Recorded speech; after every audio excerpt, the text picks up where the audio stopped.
Dating Pangulong Duterte muling binalaan ang mga durugista sa bansa. Kung papalaran ng isa pang pagkakataon na makabalik sa gobyerno si dating Pangulong Rodrigo Roa Duterte, nagpaabot ito ng mabigat na babala laban sa mga durugista at kapulisan na nasasangkot sa isyo ng ilegal na droga.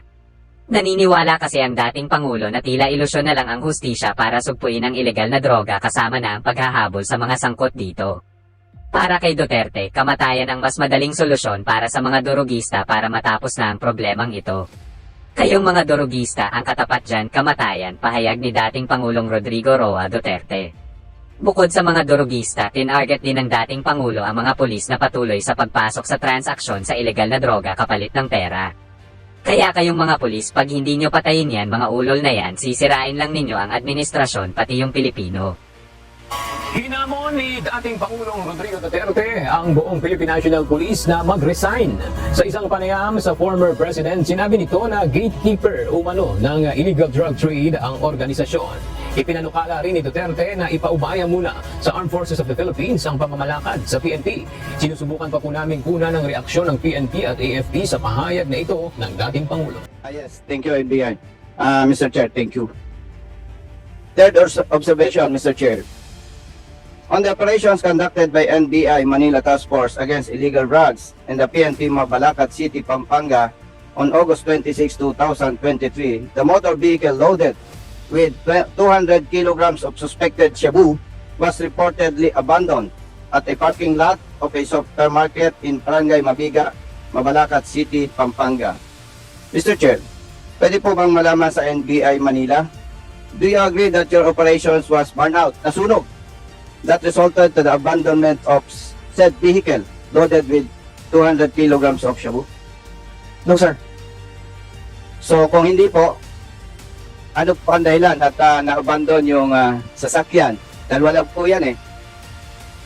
Siguro primarily, intentional, inabandon eh. Alam naman natin na kung tayo ang possessor ng drugs, eh malaking halaga yun eh.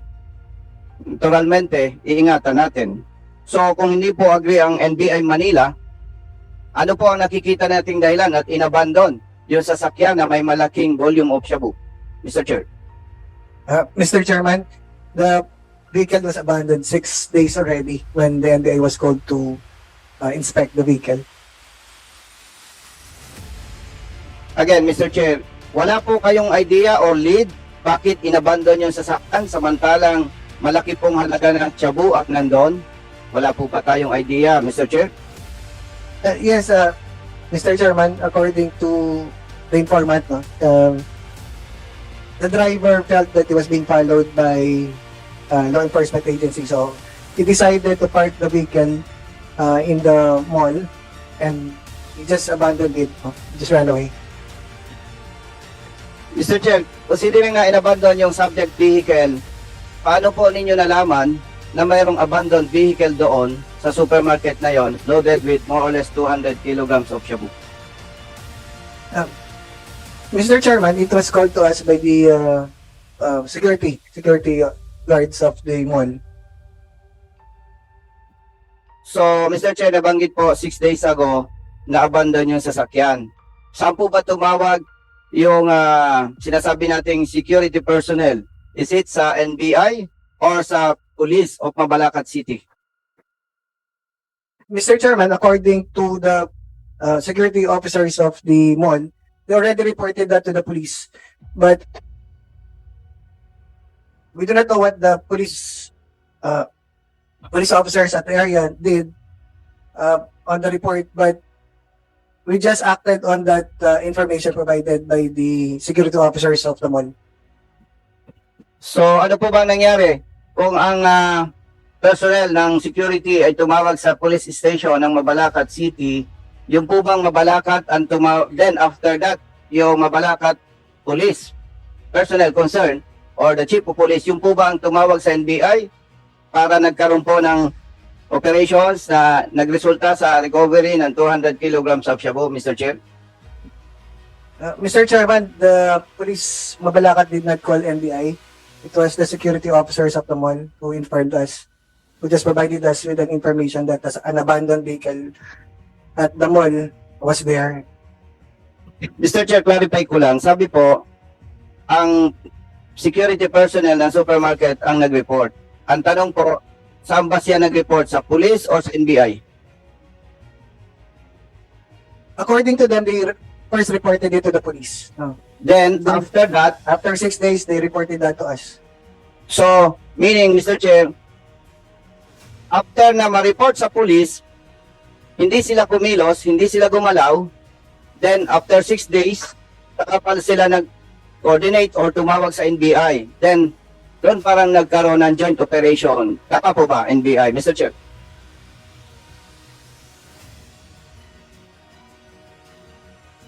So after 6 days, when the matter was reported to us, then they proceeded to Mabalacat, Pampanga, Mr. Chairman. So, Mr. Chair, very clear na after 6 days, doon pa lang nagkaroon ng aksyon to address this abandoned vehicle. Tama po ba, NBI, Mr. Chair? Yes, Mr. Chairman. Mr. Chair, nandito po ba yung Chief of Police ng Mabalacat City, PNP? Yes, we invited the Chief of Police. Nandito si ang Chief of Police ng Mabalacat. Yeah. Can you please occupy the seat in front?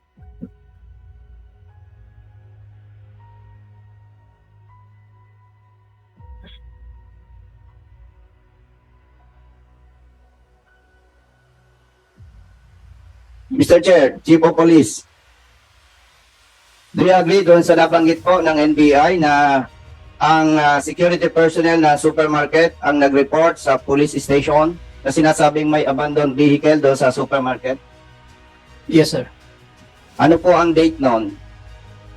August 25, sir, in my recollection, according to the blatters ng Mabalacat City Police Station, sir. Mr. Chair, after na ma-report po sa inyo na August 26? 25, 25, sir, yung coordination. No, please. Kailan po ni-report sa inyo ng security personnel na supermarket na mayroong abandoned vehicle? I think August 20, sir. August 20. Hindi po tayo sigurado. Allow me, sir, to review my reference, sir. Mr. Yeah. Chair, An apology, sir. The Chief of Police on that date, sir, is Police Lieutenant Colonel Abraham Abayari, and I assume the post September 22, 2023, sir. Mr. Chair, with all due respect, I think hindi po siya dapat ang sasagot doon sa ating mga clarificatory questions. Baka po magkaroon lamang ng problema kung siya ang sasagot. Mr. Chair, na-invite po ba yung Chief of Police during the time na nagkaroon ng ganitong incident? Check. Did we invite the Chief of Police at that time when the abandoned vehicle was discovered? So hindi kayo ang Chief of Police that time? Hindi pa po, sir. So I'm sure but merong reports yan, di ba? Meron, sir. Meron. So anong naka-blatter sa inyo? Ano yung nakalagay sa report nyo? When was the information given to the Chief of Police regarding an abandoned vehicle dyan sa parking lot? Sir, based on the blatter, sir, only August 20, sir, Sunday morning, na tumawag, sir, ang security guard ng SM Hypermarket sa CTOC, sir, na Mabalacat CPS, informing that a Toyota Avanza red in color, bearing plate number CGS 643 was abandoned on their parking lot since August 19, 2023 night until the pag-report nila, sir. Does that satisfy Congressman Busita? Yes, Mr. Chair, meron lang po akong follow-up questions. Last question, Congressman Busita. Yes, Mr. Chair. Kung August 20 na-report sa police station yung abandoned vehicle, Mr. Chair, kailan po naman nag-report? Or ano po yung kanilang action taken after they receive said report? Sir, based dito po sa report, August 21, CTOC Mabalacat City receiving a phone call from SM Market Security regarding the reported abandoned vehicle served by Corporal Suliman. Immediately relayed the same to Patrolman Padilagaw for investigation, sir. If I may add a question, Mr. Chair. Can you wrap up? Yes, Mr. Chair. Thank you. Last question, Mr. Chair. Mabalacat City Police Station Representative, kailan po ninyo ni-report sa NBI itong abandoned vehicle?